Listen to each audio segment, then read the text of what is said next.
There's a saying out there that people say, it says basically elections have consequences. Okay? Sure they do. Sure they absolutely do. What kind of consequences are those elections allowed to have? Well, let's see. If somebody's being elected to be the president, according to the Electoral College and the legitimate process, the consequences are that that person has the powers that the Constitution actually allows to the president. No more, no less. If he does more or does less, that's not the rule of law. That's the rule of rulers, and our Constitution does not allow for that. Okay, what about if somebody's elected to the House of Representatives? What consequences does it have? The consequences are he has the powers, or she has the powers, that go along with being a member of the House of Representatives. And what it allows, what it calls for. No more, no less. If they exercise powers prohibited, that's definitely more than they're allowed to exercise. If they fail to keep promises guaranteed, that's definitely less than they're allowed to, than they're called to do, and they're not fit for their position. Same thing if they're elected to be the senator. If they're nominated to be the part of the Supreme Court, a judge, a federal judge, and then confirmed by the Senate, right? Again, same thing. What powers do they have? Only what the text of the Constitution allows them to have.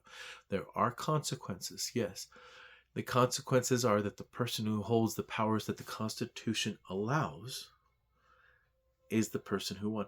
Now, so say, for example, that person ran for office saying, I'm going to do this, I'm going to do that, I'm going to do this, I'm going to do that. If what they were promising to do is actually consistent with the powers that their position allows them to exercise, according to the strict text of the Constitution, right? And its powers enumerated, its promises guaranteed, and its prohibited powers.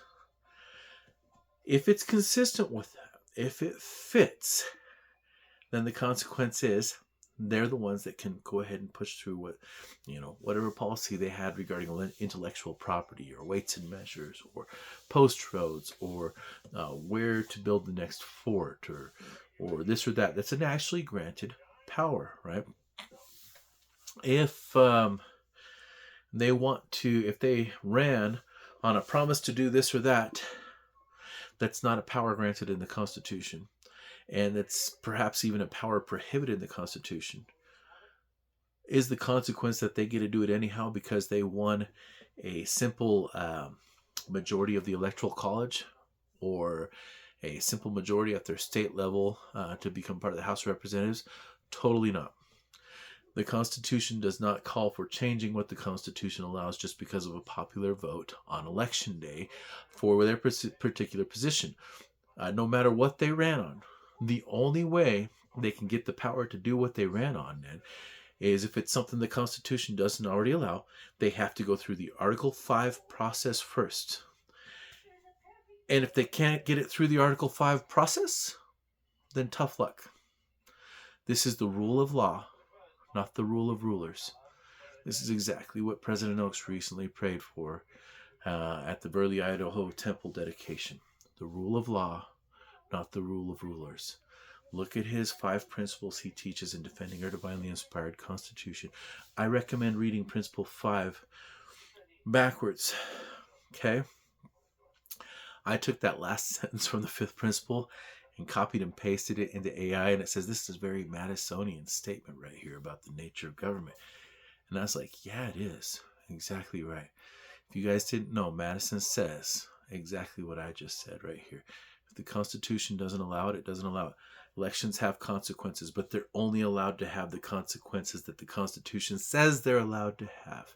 Beyond that, if they ran on promising this or that, and the Constitution doesn't allow for it, the only way they will ever be allowed to do it is if they get it through the Article 5 process. And if they don't, no. This isn't the rule of rulers in this nation. It is the rule of law. Thanks for listening.